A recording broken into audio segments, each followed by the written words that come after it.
Assalamualaikum warahmatullahi wabarakatuh. Waalaikumsalam warahmatullahi wabarakatuh. Selamat siang, salam sejahtera bagi kita semuanya. Senang sekali ketemu Bapak Ibu lagi di LMS atau mungkin di Google Meet ya, kaitannya dengan materi yang selanjutnya yang kita sampaikan, yaitu penelitian tindakan kelas. Di sini saya berbagi tugas dengan Pak Pujiono untuk menyampaikan materi kaitannya dengan penelitian tindakan kelas. Jadi yang pertama, ini kemarin filenya kita diberi oleh Pak Sriono. Jadi mahasiswa mempunyai kemampuan yang pertama menjelaskan pengertian dari PTK, yang kedua menjelaskan karakteristik PTK, yang ketiga menjelaskan prosedur PTK. Jadi ini materi awal. Karena memang dulu PPG tahun sebelumnya itu PTK itu dijadikan salah satu subbab mata kuliah, kurang lebih sekitar 1 minggu untuk menyampaikan mata kuliah PTK ini. Untuk pertemuan kali ini kita daring, ini hanya 1 hari, dan kewajiban di LMS adalah sekitar 120 menit. Definisi dan tujuan dari PTK, yang pertama adalah pengertian penelitian tindakan kelas dilakukan oleh guru di dalam kelasnya. Tujuannya untuk memecahkan masalah di dalam kelas atau untuk meningkatkan kualitas pembelajaran. Jadi Bapak Ibu, nanti Bapak Ibu ditugaskan, karena ini pembelajaran daring, Bapak Ibu harus mengetahui permasalahan-permasalahan apa saja yang muncul ketika tidak ditemukan tidak pembelajaran tatap muka ya, tapi dengan daring. Tentunya yang kemarin yang kita alami ketika presentasi, sinyalnya sangat sulit, kadang suaranya, hardware-nya, kameranya rusak, ada yang suaranya tidak masuk, dan lain-lain sebagainya. Itu baru kendala teknis, belum kendala-kendala yang lainnya seperti software atau mungkin metode pembelajaran Bapak Ibu dalam mengelola kelas. Perbedaan penelitian formal dan PTK. Jadi kalau penelitian formal dilakukan oleh orang lain. Kalau PTK dilakukan oleh guru sendiri. Jadi guru itu melakukan penelitian di dalam kelasnya Bapak Ibu masing-masing. Ini nanti kalau kita di PPG Daljab adalah kelas di PPL Bapak Ibu masing-masing. Kebetulan PPL-nya adalah di tempat Bapak Ibu bekerja masing-masing. Untuk penelitian formal itu dilakukan oleh orang lain. Jadi orang lain kalau melakukan PTK itu tidak boleh. PTK harus dilakukan oleh guru yang ngajar di kelas itu atau di sekolahan itu. Terus yang kedua, sampel harus representatif. Untuk PTK, sampel tidak perlu representatif. Jadi sampelnya biasanya representatif itu artinya real ya. Biasanya kalau PTK itu nama juga di hidden, maksudnya seandainya si A, si B namanya tidak boleh dilihatkan. Memang kaidah dalam penelitian itu di hidden. PTK pun juga demikian. Terus penelitian formal, instrumen harus valid atau reliable. Kalau PTK valid, reliable instrumen tidak perlu diperhatikan karena memang kondisi sekolah atau kelas itu beragam, berbeda. Sumber daya manusia siswanya berbeda, gurunya berbeda, sarprasnya berbeda, maka untuk reliable instrumen itu tidak perlu diperhatikan. Sedangkan penelitian formal yang keempat itu menggunakan analisis statis. Statis itu maksudnya statistik ya. Terus yang PTK tidak diperlukan analisis statistik yang rumit.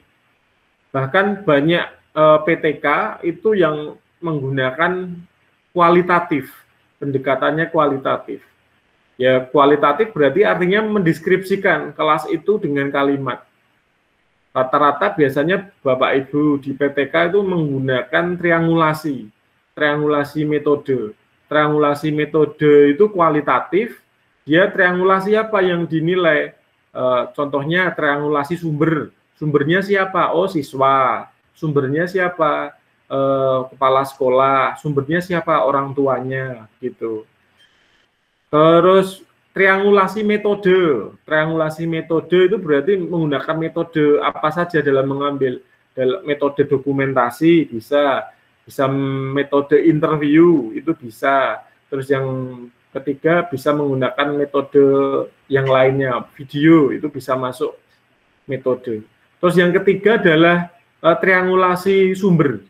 Triangulasi sumber itu maksudnya daftar pustaka, penelitian-penelitian terdahulu kaitannya dengan mata pelajaran geografi. Tema ini saya yakin ada ribuan guru geografi di seluruh Indonesia itu pernah meneliti PTK. Jadi itu bisa dijadikan tinjauan pustaka. Jadi metode triangulasi kualitatif sumber tinjauan pustaka. Jadi ada 3 nanti. Sedangkan penelitian formal yang terakhir, yang kelima, itu adalah mengembangkan teori-teori yang terdahulu.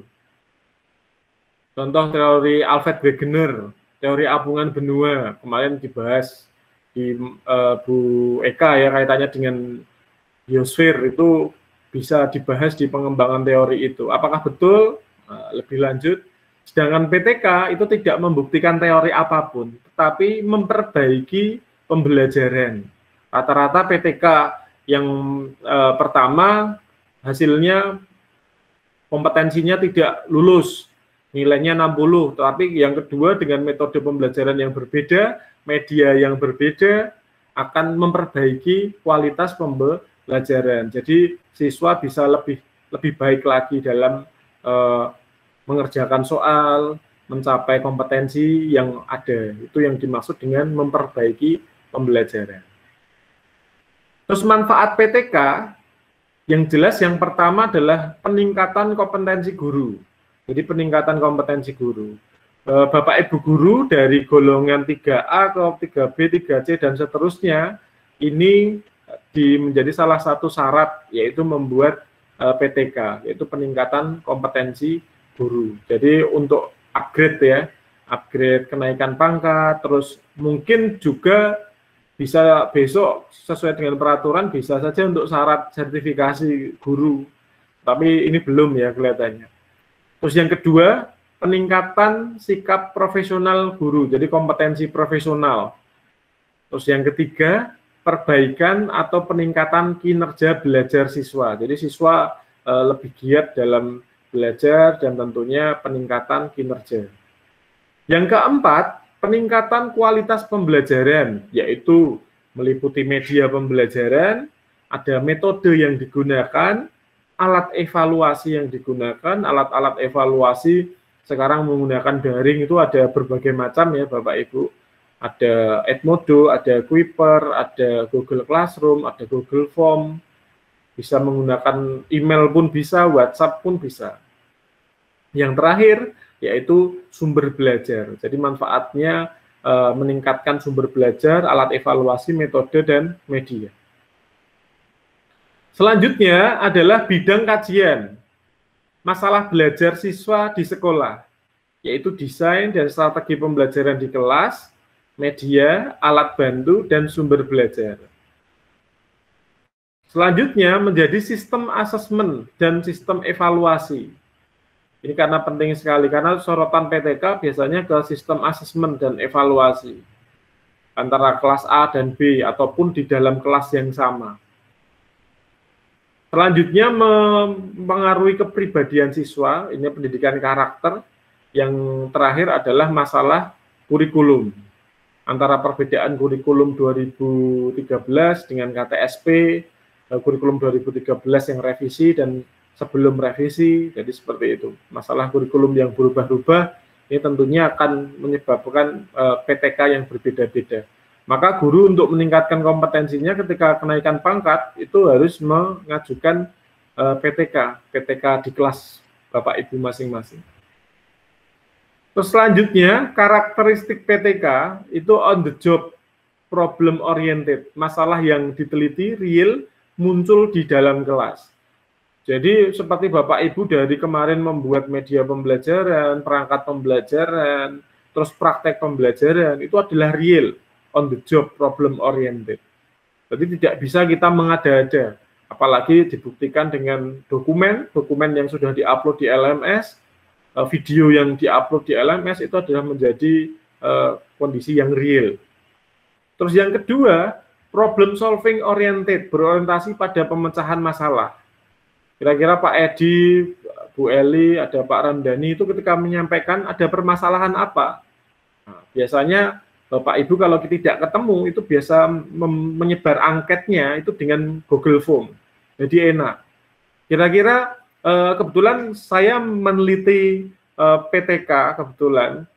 PTK tetapi saya compare 2 sekolahan di Kota Semarang, sampelnya itu SMA 12, sekolahnya Pak Karyono, dan SMA 2 Temanggung di daerah Kabupaten Temanggung antara Gunung Sindoro dan Sumbing. Ya, di sana saya membuat Google Form. Salah satu contoh pertanyaannya adalah media apa yang paling disukai siswa ketika pembelajaran geografi. Di situ ada tulisannya WhatsApp, Zoom, terus ada Kuiper, ada dan lain-lain. Jawaban penelitian saya itu 60% menjawab WhatsApp. Terus 30% menjawab YouTube, terus sisanya yang lain-lain. Itu adalah salah satu contoh.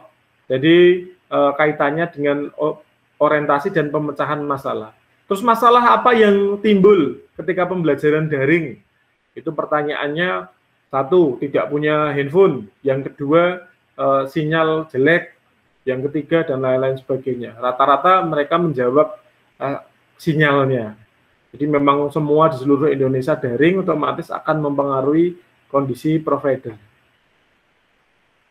Terus dengan metode apa yang paling disukai, terus evaluasi apa yang paling disukai, itu nanti bisa kita akan meneliti kaitannya dengan PTK. Jadi berorientasi pada peningkatan kualitas.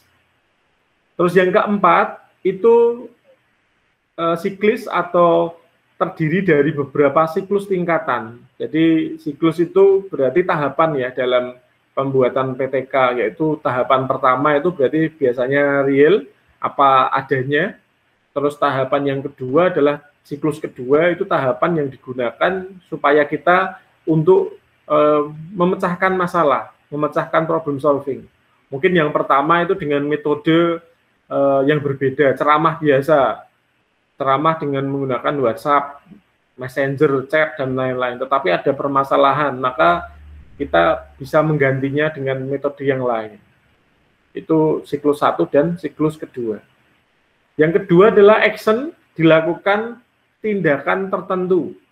Dilakukan dengan tindakan tertentu itu maksudnya yaitu tadi kita berusaha, mungkin kalau waktunya 1,5 jam kurang, maka diperlukan tindakan tertentu, ditambahi jam pembelajarannya, diganti media pembelajarannya, digunakan cara yang berbeda dalam menjawab soal dan lain-lain sebagainya. Itu adalah metode-metode yang nanti akan masuk ke dalam action.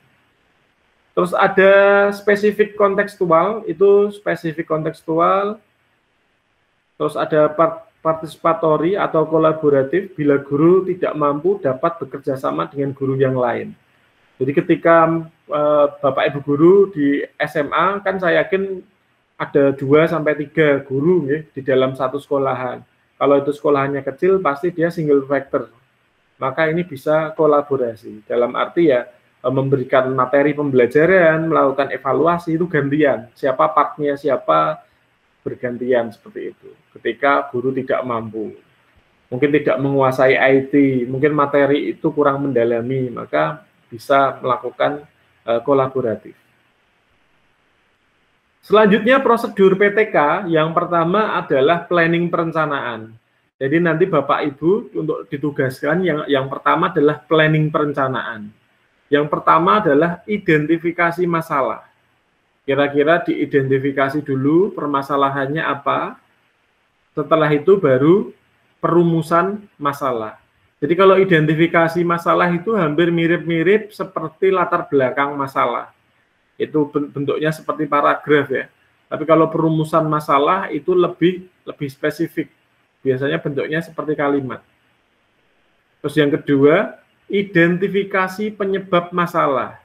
Kita identifikasi penyebab permasalahannya ini apa, kita ambil sampel anak-anaknya, kita tanyain satu persatu atau pakai Google Form atau pakai instrumen, bisa menggunakan instrumen. Terus yang keempat, pengembangan intervensi. Jadi pengembangan intervensi itu tentunya ya interview secara mendalam terhadap siswanya. Jadi permasalahan yang sebenarnya itu apa tuh kok sampai kompetensinya tidak tercapai, kok sampai tidak paham dengan materi yang disampaikan begitu. Terus yang kedua, acting atau pelaksanaan tindakan, itu nanti kita konsultasikan, semoga aja tidak sampai acting. Kalau sampai acting ya berarti kita lakukan, yaitu pelaksanaan tindakan kelas itu realnya Bapak Ibu ketika tidak bisa menggunakan metode ceramah, itu menggunakan metode apa, seperti apa. Terus yang ketiga adalah observing, kegiatan pengumpulan data. Jadi antara data yang pertama dan akhir ada kemajuan tidak atau sama saja. Itu biasanya nanti kita bisa pretest dan post-test. Pretest dengan ceramah biasa, terus post-test dengan metode pembelajaran yang berbeda. Apakah ada perbedaan atau tidak. Dan itu real. Nanti dibuktikan dengan hasil tes dari form Google Form ya, atau angket yang disebar ke siswa. Terus yang keempat tentunya adalah reflecting, penarikan kesimpulan secara kritis. Jadi nanti Bapak Ibu itu mengalami penurunan ketercapaian kompetensi pembelajaran atau mengalami kenaikan. Karena ada dua kemungkinan pasti, tiga bahkan ya, atau tetap tidak berubah sama sekali. Maka kalau berubah ke tahapan atau tindakan yang selanjutnya, masuk ke siklus yang selanjutnya. Sampai itu ada perubahan yang lebih baik, sampai rumusan masalahnya bisa terpecahkan dan bisa teratasi dengan baik. Identifikasi masalah itu isinya yang pertama adalah masalah harus real dan on the job oriented. Jadi Bapak Ibu permasalahannya apa? Silahkan di-list. Tentunya Bapak Ibu sudah punya seperti hipotesis ya, jawaban sementara. Oh, permasalahan siswa-siswa di SMA saya itu rata-rata seperti ini. Kayak Bu Nisma kan permasalahannya sinyal ya. Bagaimana metode untuk mengatasi itu. Terus masalah harus problematik dan perlu segera dipecahkan. Jadi tetap, karena pembelajaran kan tetap harus berlangsung meskipun sinyal itu tidak bisa, meskipun materi itu sangat sulit, tata surya itu materi yang sangat sulit, kalau hanya ceramah saja saya yakin banyak yang tidak paham. Maka perlu ada gambar, perlu ada video, perlu ada PowerPoint. Itu adalah contoh yang harus problematik. Terus masalah yang diteliti itu tentunya memberikan manfaat. Terus masalah harus fleksibel dalam jangkauan segi waktu, biaya, minggu efektif, dan tentunya adalah dukungan birokrasi. Jadi inilah identifikasi masalah. Jadi tentunya bermanfaat dan sesuai dengan waktu dan biaya. Contoh perumusan masalah. Jadi contoh perumusan masalah secara jelas, padat, dan singkat dalam bentuk kalimat positif. Sekurang-kurangnya 85% siswa kelas 10A SMA 3 Semarang belum bisa melakukan digitasi objek geografi melalui citra spot. Ya, ini sangat teknis sekali ya. Karena memang rata-rata kan laptop atau komputer dari sekolahan itu kan RAM-nya kurang dari 4 GB. Itu akan menjadi kendala ketika mendigitasi. Terus yang selanjutnya, sebagian besar siswa SMP Gajah Mungkur tidak tuntas pada pokok bahasan peta dan global. Seperti itu. Kalau saya cenderung ke yang dua ya, kalau yang satu itu teknis dan itu bukan menjadi kompetensi yang wajib dikuasai oleh siswa, karena itu praktikum ya. Karena memang rata-rata yang manfaat hanya teoritis saja, manfaat dari digitasi, merubah dari peta menggunakan ArcGIS, menggunakan NV dalam PJ itu akan berubah. Jadi rata-rata cenderung kedua, yaitu kaitannya dengan tuntas atau tidaknya pokok bahasan peta dan global, itu bisa. Terus identifikasi masalah, peneliti perlu menemukan akar masalah sehingga dilakukan PTK. Misalnya, sekurangnya 85% siswa tidak dapat melakukan digitasi, tidak bisa menggambar peta, tidak bisa melakukan proyeksi peta, mungkin seperti itu. Analisisnya, hal mungkin yang terjadi yang pertama adalah di sekolah tidak ada citra spot. Yang kedua, tidak menggunakan citra dalam kegiatan belajar mengajar. Yang ketiga, siswa tidak pernah diajari digitasi. Yang keempat, siswa malas melakukan digitasi. Untuk menemukan permasalahan tersebut dilakukan dengan cara observasi tentunya. Kita ke siswanya, karena kita observasi bisa daring ya, bisa kita wawancara, kita bisa angket, terus bisa kita ajak diskusi siswanya. Bisa personal atau individu, bisa satu kelas. Jadi nanti kita bisa menggunakan dua metode itu. Terus selanjutnya pengembangan intervensi. Bila permasalahan telah dipilih, maka kegiatan selanjutnya menentukan alternatif tindakan yang akan dilakukan. Peneliti memilih salah satu alternatif yang paling fleksibel itu ya. Yang paling fleksibel yang bisa digunakan. Apalagi kalau dengan menggunakan metode daring. Ketika menggunakan Zoom itu luar biasa, kuotanya sangat besar, dan banyak yang lag, kita bisa turunkan ke Google Meet. Google Meet masih ada permasalahan, bisa kita turunkan lagi ke WhatsApp. WhatsApp ini maksimal 8 orang. Rencananya akhir bulan Oktober, WhatsApp akan meluncing 50 orang. Didoakan saja semoga bisa, jadi kita 50 orang bisa satu kelas ideal ya, antara 30-40 siswa per kelas. Terus selanjutnya ada acting atau pelaksanaan tindakan. Nah, dalam tahap ini, langkah-langkah praktis diagnosis itu diuraikan secara rinci dan urut. Misal, tahap ke-1, anak dibagi dalam kelompok. Ini adalah acting ya, pelaksanaan tindakan. Yang kedua, siswa diminta untuk berdiskusi. Yang ketiga, siswa dalam praktek digitasi permukiman atau mungkin membuat pola permukiman dengan citra satelit yang sudah ditentukan. Yang keempat, siswa praktek digitasi lahan sawah atau siswa praktek membuat komponen-komponen peta atau siswa praktek membuat denah rumahnya masing-masing. Ini bisa bermacam-macam, sesuai dengan kebutuhan materi dari Bapak Ibu. Dan tidak hanya praktek saja, tetapi teori pun juga tidak masalah. Selanjutnya adalah observing, yaitu kegiatan pengumpulan data, baik melalui pengamatan, wawancara, dan yang terakhir adalah angket. Jadi kegiatan observing ini dilakukan untuk merekam sejauh mana efek tindakan yang telah mencapai sasaran yang telah ditentukan. Jadi ini adalah metode yang biasanya umumnya digunakan ketika kita melakukan PTK. Terus ada reflecting. Pada tahap ini, peneliti membuat kesimpulan tentang perubahan yang terjadi pada siswa. Hasil belajarnya bagaimana? Oh, mengalami peningkatan, ditunjukkan dengan grafik, biasanya seperti kurva ya. Mengalami kenaikan atau penurunan. Siswanya berapa yang tuntas, dari 70%, oh jadi 80%. Oh, 80% jadi 70%. Jadi kita sampaikan. Terus portofolionya bagaimana? Sikapnya bagaimana ketika menggunakan metode atau media pembelajaran yang berbeda? Terus antusiasnya bagaimana? Ketekunannya bagaimana? Karena memang antusias, sikap itu memang tidak bisa dikuantitatifkan ya. Rata-rata itu kita bisa hanya menjawab kualitatif atau mungkin secara deskriptif. Oh, siswa bisa mendengarkan dengan antusias. Cirikan dibuktikan dengan foto, dibuktikan dengan kegiatan mereka dalam kegiatan pembelajaran ketika membuat peta dan lain-lain.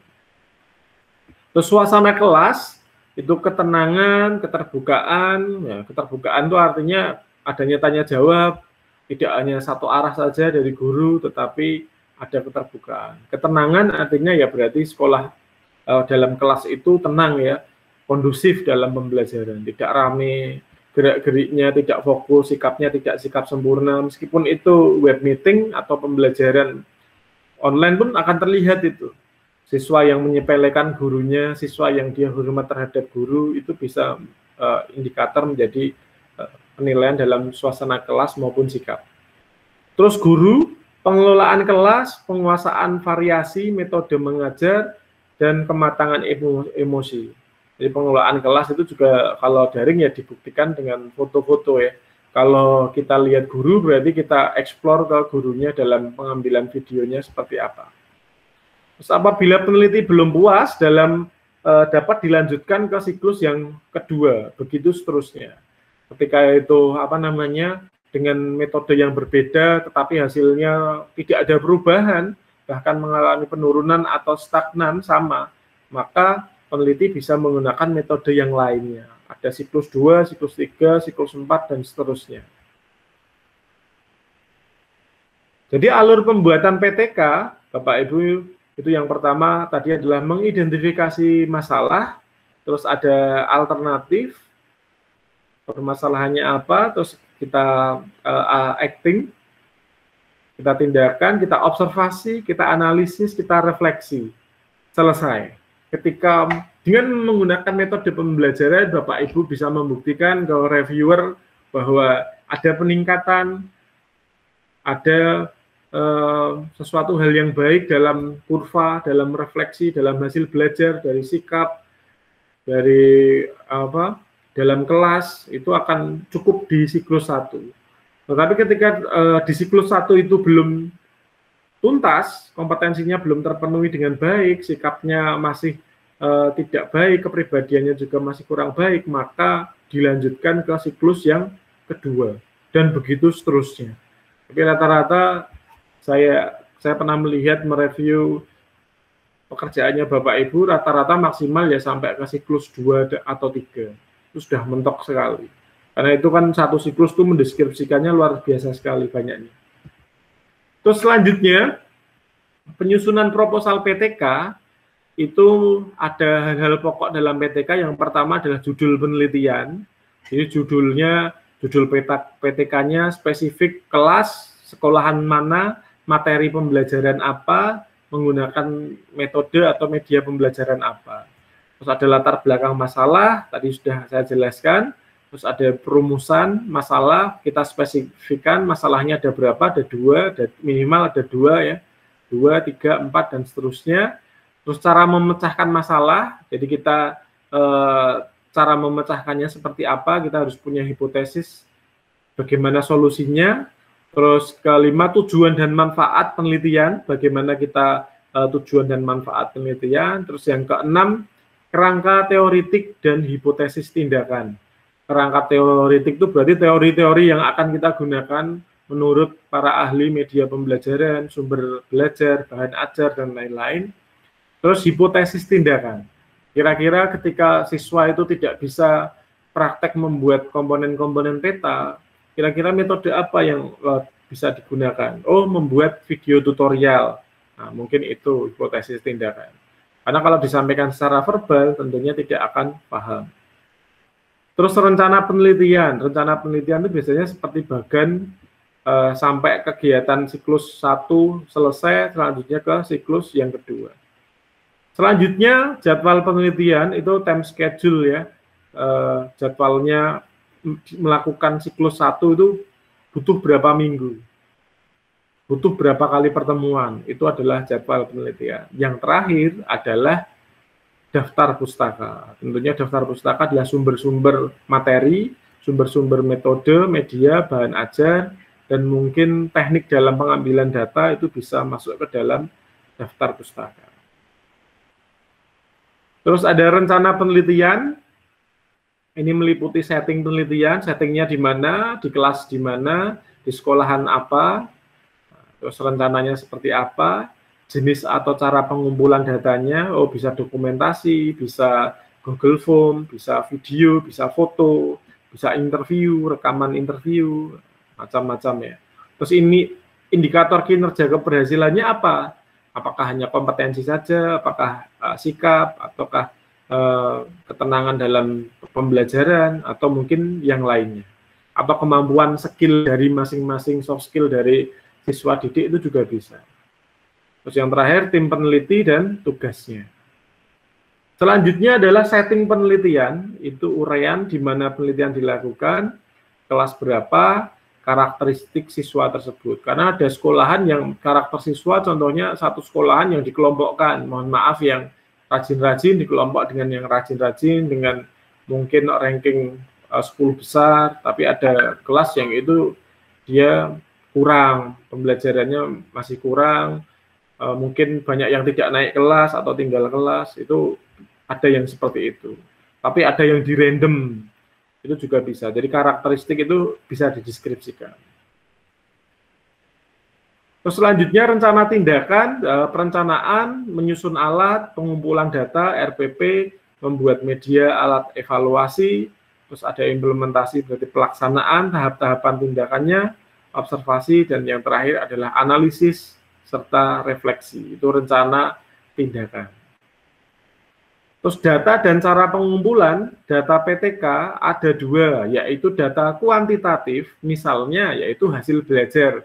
Seperti saya sampaikan tadi, kalau hasil belajar berarti nilai dari anak-anak itu. Kalau kita menggunakan software Kuiper atau yang lain, kita kan tidak bisa memanipulasi data. Itu datanya kan langsung keluar ya. Kalau kita menggunakan daring kan biasanya itu akan terkoreksi otomatis. Kita memasukkan soal, terus kita memasukkan kunci, terus akhirnya itu akan keluar secara otomatis. Itu hasil belajar. Terus jumlah siswa itu juga kuantitatif. Oh, jumlah 30, 35, namanya siapa saja itu masuk dalam kuantitatif. Siapa yang tuntas, siapa yang tidak.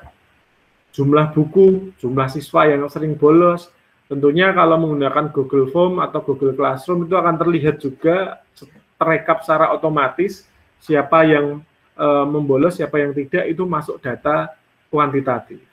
Terus data yang kedua adalah data kualitatif. Contohnya tingkat antusias. Tingkat antusias itu seperti yang saya bilang tadi, itu tidak bisa diukur berapa nilainya. Apakah yang antusiasnya 9 dan 7 itu yang membedakan apa? Itu tidak bisa. Itu hanya bisa kita deskripsikan. Terus ada motivasi, ada percaya diri, itu sama halnya seperti yang tadi. Untuk pengumpulan data, biasanya PTK menggunakan keempat-empatnya, yaitu ada observasi, ada wawancara, ada dokumentasi, dan ada tes. Jadi seperti itu. Terus indikator keberhasilan, tolak ukur keberhasilan dalam PTK dinyatakan secara eksplisit, sehingga verifikasi dapat dilakukan dengan mudah. Contoh, sekurang-kurangnya 90% siswa dapat menggunakan pantograf dengan benar. Berarti diwujudkan dengan videonya, siswa itu mempraktekkan pantograf, dan ada nilai realnya. Maka fotonya itu juga akan mempengaruhi dari bukti-bukti tadi. Terus lebih dari 75% siswa memperoleh skor 85 dalam tes tulis pokok bahasan peta dan global. Dan ini adalah real ya, angka yang ada. Apalagi kalau daring harus menggunakan Google Form atau sifatnya email, itu akan sangat sulit diediting. Tapi sebenarnya kalau kita bisa IT, ya itu tetap bisa untuk memanipulasi.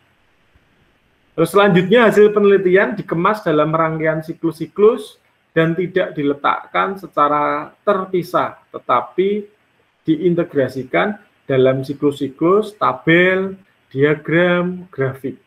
Jadi hasil penelitiannya itu adalah tabel-tabel. Tabel itu biasanya siswanya tabel, namanya nomor 1 sampai 30, kelas A, kelas B, nomor 1 sampai 30. Terus diagramnya nilai yang pertama, nilai tugas berapa, nilai harian berapa. Terus gunakan grafik yang paling cocok biasanya diagram grafik batang ya, grafik yang atau kurva, itu akan menunjukkan langsung. Kalau dengan tabel itu disajikan, tetapi kan kita harus metani ya, maksud dalam arti kita baca, oh ini tuntas, ini enggak. Tapi kalau dengan grafik kita hanya lihat gambar aja, oh ini berarti mengalami kenaikan, oh ini mengalami penurunan.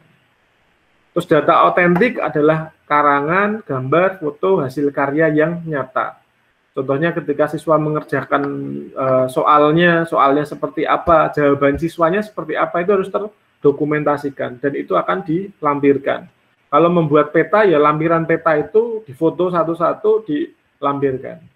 Kalau membuat analisis atau mungkin membuat makalah, itu juga dilampirkan. Jadi lampiran-lampiran itulah yang nanti akan menvalidasi dari hasil penelitian. Jadi semakin banyak sampelnya siswanya, tentunya akan menjadi semakin banyak lampiran-lampirannya. Jadi PTK itu yang tebal nanti seperti skripsi, tesis, dan lain-lain adalah lampirannya. Kesimpulan, merupakan pemecahan masalah atau jawaban dari pertanyaan-pertanyaan penelitian. Tidak cukup metode inquiry dapat meningkatkan hasil belajar siswa, tetapi harus disertai dengan caranya. Tidak untuk digeneralisasikan. Terus tidak dianjurkan memberi saran untuk orang lain. Jadi memang yang terlibat saja di kelas itu dan guru tersebut. Nah, latihan dalam kelompok, identifikasi berbagai masalah pembelajaran di kelas. Nah, ini tugas ya, tugas-tugas yang nanti akan dikerjakan Bapak Ibu. Jadi nanti setelah ini kita berdiskusi saja. Mungkin akan kita panggil satu persatu, Bapak Ibu merenung, menentukan permasalahan masing-masing di kelasnya masing-masing. Terus kita identifikasi permasalahannya, pilih masalah yang Anda paling sentral, strategis, dan problematik di sekolahan atau di kelas Bapak Ibu masing-masing. Deskripsikan masalah yang ada, pilih secara rinci, rumuskan masalah, terus deskripsikan rencana tindakan, dan jelaskan langkah-langkahnya. Kalau kemarin Pak Siono kita sampai ini ya, tetapi tidak tahu nanti perkembangan selanjutnya apakah sampai akhir gitu. Kalau itu sampai akhir ya kurang lebih sekitar 20 lembar. Sekitar 20 lembar. Dan saya sudah mengupload salah satu contohnya, itu nanti bisa kita modifikasi dalamnya. Mungkin seperti itu Bapak Ibu dari saya. Nanti kita lanjutkan untuk berdiskusi.